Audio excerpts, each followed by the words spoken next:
নমস্কাৰ। আজি এটি বিশেষ কথাৰ কাৰণে আহিলোঁ। মাজে মাজে আজি মই যিখিনি কথা ক'ব খুজিছোঁ এই কথাখিনি ক'ব মন যায়।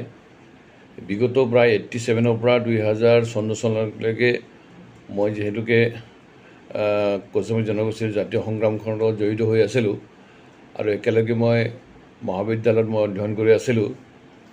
সেই সময়ছোৱাত মহাবিদ্যালয়ৰ পাঠ্যক্ৰমৰ বাহিৰে বেলেগ কিতাপ অধ্যয়ন কৰাটো ইমান সহজসাধ্য নাছিল। বিশেষকৈ 89-90 যেতিয়া মই সদৌ কছাৰী ছাত্ৰ সন্থাত আহিলোঁ আৰু বঙাইগাঁও জিলা কছাৰী ছাত্ৰ সন্থাৰ মই প্ৰথম সাধাৰণ সম্পাদক আছিলোঁ।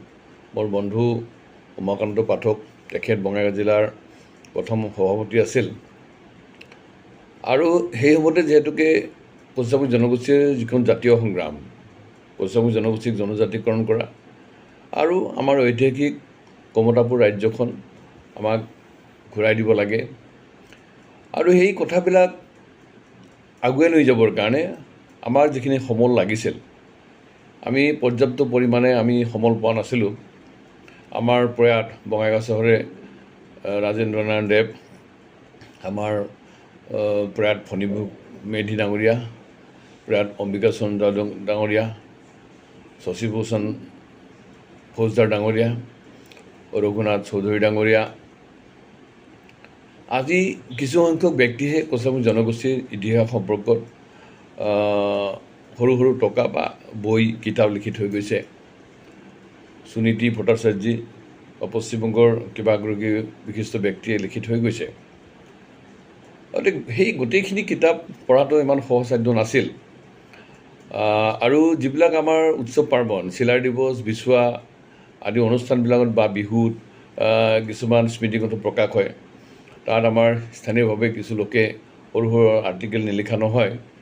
কিন্তু সেই আৰ্টিকেলবিলাকত কিমান সমল আছে, সেই সমলৰ জৰিয়তে প্ৰকৃতাৰ্থত কছাৰী জনগোষ্ঠীৰ ইতিহাস আমি কেনেকৈ মূল্যায়ন কৰিম বা কেনেকৈ জানিম, এই কথাবিলাক ইমান সহজসাধ্য নাছিল।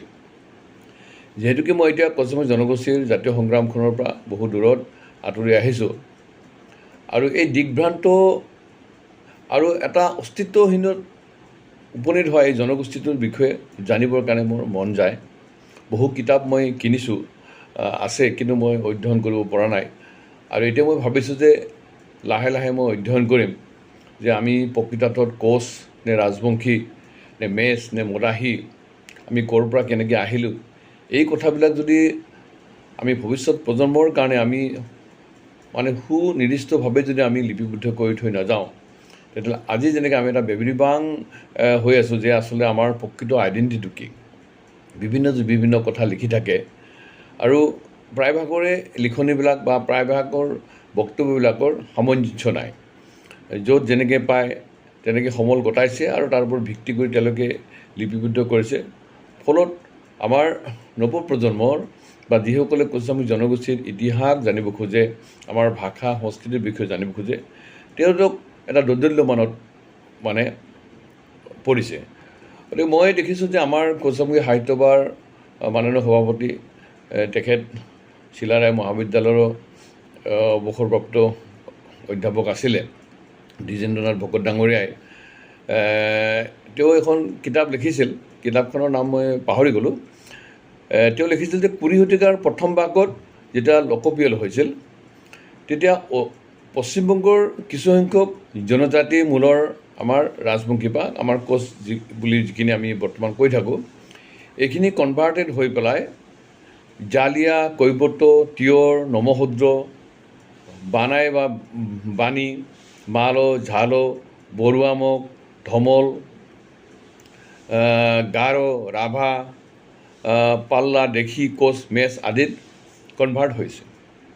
এই কথাখিনি কিমান যুক্তিপূৰ্ণ সেই কথাটো নিশ্চয় আমি অধ্যয়ন কৰিব লাগিব যে পশ্চিমবংগৰ সঁচাৰ্থতে বৰ্তমানৰ যিসকল ৰাজবংশী তেওঁলোক পূৰ্বতেই জনজাতিৰ মূলৰ আছিল নেকি, বা আমি যিখিনি সন্দেহ কৰোঁ যে ঝালো, মালো, কৈবৰ্ত, নমশূদ্ৰ, মগ, বৰুৱা আদিসকল কছাৰী জনগোষ্ঠীৰ লগ নহয়, কিন্তু তেওঁলোকে এতিয়া কোচ ৰাজবংশী বুলি পৰিচয় দি আছে, যে এই সত্যটো আমি আচলতে উদ্ঘাটন কৰিব আমাৰ লাগে আৰু প্ৰয়োজনীয়তা আছে বুলি মই ভাবোঁ।